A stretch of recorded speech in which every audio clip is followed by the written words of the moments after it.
Driven to Win presents Anne of the Island by Ella Montgomery, chapters 17 and 18. As seasons shift and emotions deepen, Anne faces quiet choices and tender moments that begin to shape her future. Let's begin.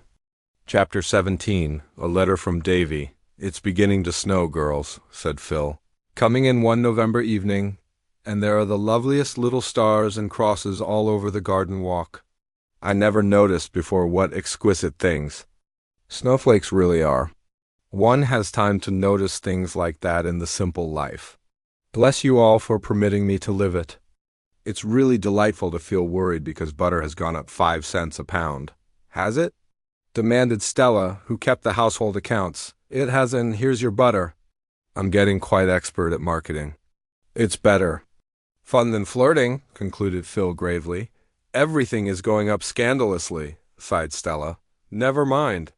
Thank goodness air and salvation are still free, said Aunt Jamesina. And so is laughter, added Anne. There's no tax on it yet, and that is well, because you're all going to laugh presently. I'm going to read you Davy's letter. His spelling has improved immensely this past year, though he is not strong on apostrophes. And he certainly possesses the gift of writing an interesting letter. Listen and laugh before we settle down to the evening study grind. Dear Anne, ran Davy's letter, I take my pen to tell you that we are all pretty well and hope this will find you the same. It's snowing some today, and Marilla says the old woman in the sky is shaking her feather beds. Is the old woman in the sky God's wife, Anne? I want to know. Mrs. Lynde has been real sick, but she is better now. She fell down the cellar stairs last week. When she fell, she grabbed hold of the shelf with all the milk pails and stewpans on it, and it gave way and went down with her and made a splendid crash. Marilla thought it was an earthquake at first. One of the stewpans was all dinged up, and Mrs. Lynde strained her ribs. The doctor came and gave her medicine to rub on her ribs, but she didn't understand him and took it all inside instead. The doctor said it was a wonder it didn't kill her, but it didn't, and it cured her ribs, and Mrs. Lynde says doctors don't know much anyhow. But we couldn't fix up the stewpan. Marilla had to throw it out. Thanksgiving was last week. There was no school, and we had a great dinner. I ate mince pie and roast turkey and fruit cake and donuts and cheese and jam and chocolate cake. Marilla said I'd die, but I didn't. Dora had earache after it, only it wasn't in her ears, it was in her stomach. I didn't have earache anywhere. Our new teacher is a man. He does things for jokes. Last week he made all us third-class boys write a composition on what kind of a wife we'd like to have, and the girls on what kind of a husband. He laughed fit to kill when he read them. This was mine. I thought you'd like to see it. The kind of a wife I'd like to have. She must have good manners and get my meals on time and do what I tell her and always be very polite to me. She must be 15 years old. She must be good to the poor and keep her house tidy and be good tempered and go to church regularly. She must be very handsome and have curly hair. If I get a wife that is just what I like, it'll be an awful good husband to her. I think a woman ought to be awful good to her husband. Some poor women haven't any husbands. The end. I was at Mrs. Isaac Wright's funeral at White Sands last week. The husband of the corpse felt real sorry. Mrs. Lynde says Mrs. Wright's grandfather stole a sheep, but Marilla says we mustn't speak ill of the dead. Why mustn't we, Anne? I want to know it's pretty safe, ain't it? Mrs. Lynde was awful mad the other day because I asked her if she was alive in Noah's time. I didn't mean to hurt her feelings, I just wanted to know. Was she, Anne? Mr. Harrison wanted to get rid of his dog. So he hunged him once, but he come to life and scooted for the barn while Mr. Harrison was digging the grave. So he hunged him again, and he stayed dead that time. Mr. Harrison has a new man working for him. He's awful awkward, Mr. Harrison says. He is left-handed in both his feet. Mr. Barry's hired man is lazy. Mrs. Barry says that. But Mr. Barry says he ain't lazy exactly, only he thinks it easier to pray for things than to work for them. Mrs. Harmon Andrews' prize pig that she talks so much of died in a fit. Mrs. Lynde says it was a judgment on her for pride. But I think it was hard on the pig. Milty Boulter has been sick. The doctor gave him medicine, and it tasted horrid. I offered to take it for him for a quarter, but the Boulters are so mean. Milty says he'd rather take it himself and save his money. I asked Mrs. Bolter how a person would go about catching a man, and she got awful mad and said she didn't know. Shed never chased men. The AVIs is going to paint the hall again. They're tired of having it blue. The new minister was here to tea last night. He took 3 pieces of pie. If I did that, Mrs. Lynde would call me piggy. And he ate fast and took big bites, and Marilla is always telling me not to do that. Why? Can ministers do what boys can't? I want to know. I haven't any more news. Here are 6 kisses. XXXXXXX. Dora sends one. Here is hers. Your loving friendy of AID Keith. P.S. Anne, who was the devil's father? I want to know. Chapter 18. Miss Josephine. Remembers the Anne girl. When Christmas holidays came, the girls of Patty's Place scattered to their respective homes, but Aunt Jamesina elected to stay where she was. I couldn't go to any of the places I've been invited and take those 3 cats, she said. And I'm not going to leave the poor creatures here alone for nearly 3 weeks. If we had any decent neighbors who would feed them, I might, but there's nothing except millionaires on this street. So I'll stay here and keep Patty's Place warm for you. And went home with the usual joyous anticipations, which were not wholly fulfilled. She found Avonlea in the grip of such an early, cold, and stormy winter as even the oldest inhabitant could not recall. Green Gables was literally hemmed in by huge drifts. Almost every day of that ill-starred vacation it stormed fiercely, and even on fine days it drifted unceasingly. No sooner were the roads broken than they filled in again. It was almost impossible to stir out. The AVIs tried, on 3 evenings, to have a party in honor of the college students, and on each evening the storm was so wild that nobody could go, so they gave up the attempt in despair. Anne, despite her love of and loyalty to Green Gables, could not help thinking longingly of Patty's Place, its cozy open fire, Aunt Jamesina's mirthful eyes, the 3 cats, the merry chatter of the girls, the pleasantness of Friday evenings when college friends dropped in to talk of grave and gay. Anne was lonely. Diana, during the whole of the holidays, was imprisoned at home with a bad attack of bronchitis. She could not come to Green Gables, and it was rarely Anne could get to Orchard Slope, for the old way through the haunted wood was impassable with drifts, and the long way over the frozen lake of shining waters was almost as bad. Ruby Gillis was sleeping in the white-heaped graveyard. Jane Andrews was teaching a school on western prairies. Gilbert, to be sure, was still faithful and waded up to Green Gables every possible evening. But Gilbert's visits were not what they once were, and almost dreaded them. It was very disconcerting to look up in the midst of a sudden silence and find Gilbert's hazel eyes fixed upon her with a quite unmistakable expression in their grave depths. And it was still more disconcerting to find herself blushing hotly and uncomfortably under his gaze, just as if, well, it was very embarrassing, and wished herself back at Patty's Place, where there was always somebody else about to take the edge off a delicate situation. At Green Gables, Marilla went promptly to Mrs. Lindy's domain when Gilbert came and insisted on taking the twins with her. The significance of this was unmistakable, and Anne was in a helpless fury over it. Davy, however, was perfectly happy.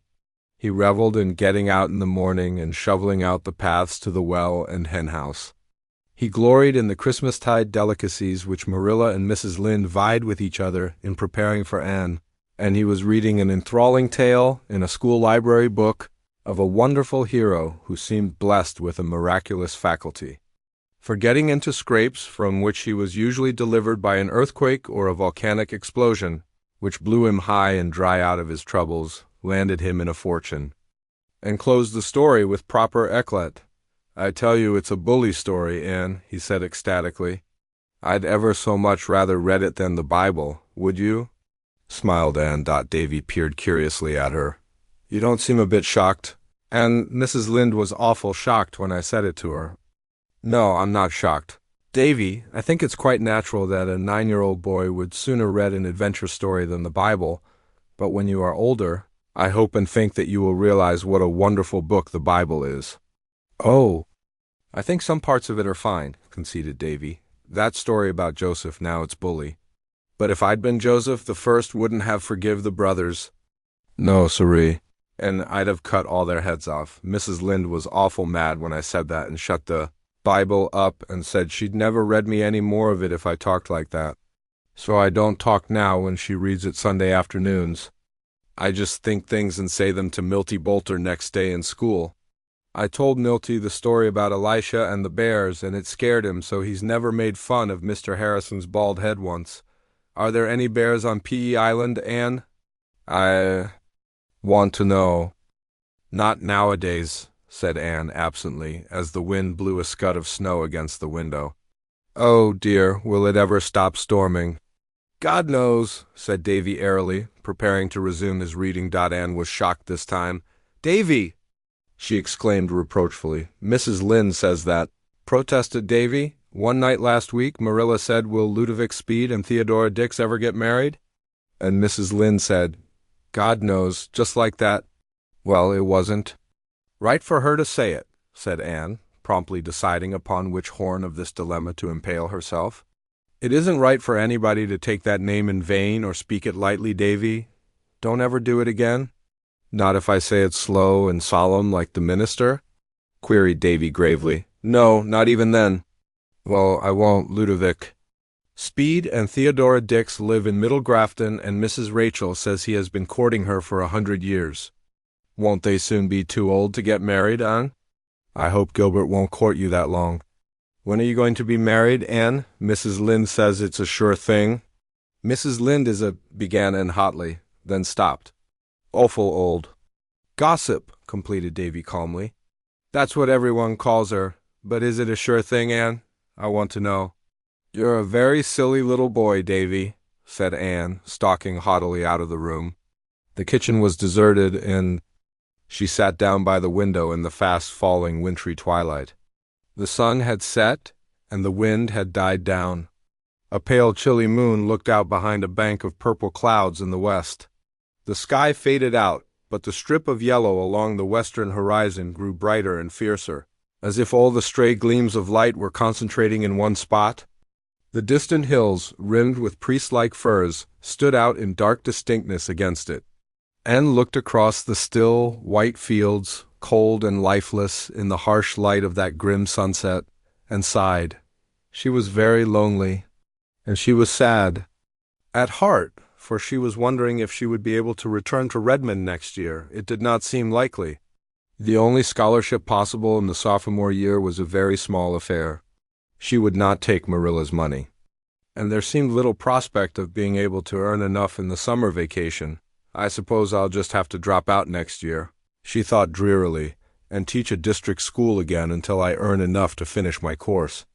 And, by that time all my old class will have graduated and Patty's Place will be out of the question, but there.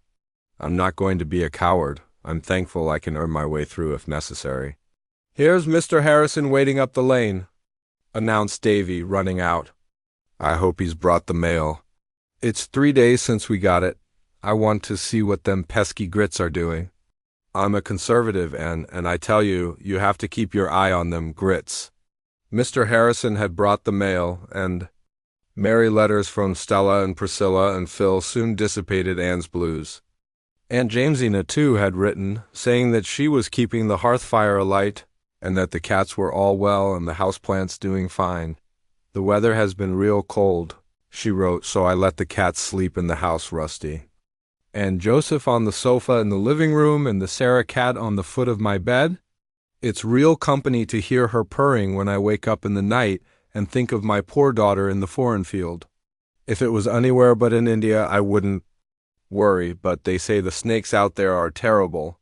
It takes all the Sarah cats' purring to drive away the thought of those snakes. I have enough faith for everything but the snakes. I can't think why Providence ever made them.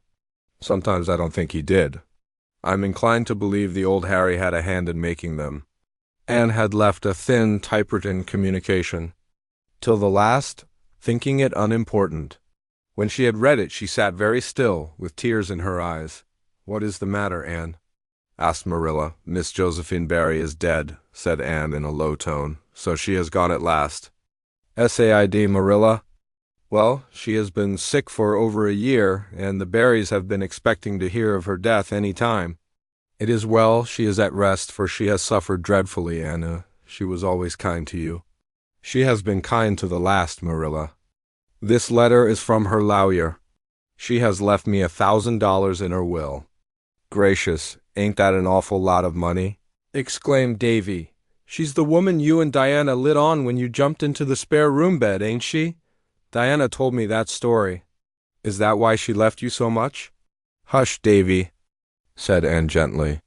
She slipped away to the porch gable with a full heart, leaving Marilla and Mrs. Lynde to talk over the news to their heart's content. Do you suppose Anne will ever get married now? Speculated Davy anxiously. When Dorcas Sloane got married last summer, she said if she'd had enough money to live on, she'd never have been bothered with a man. But even a widower with 8 children was better than living with a sister-in-law. Davy. Keith, do hold your tongue, said Mrs. Rachel severely. The way you talk is scandalous for a small boy, that's what. And with that, Chapter 18 comes to a close.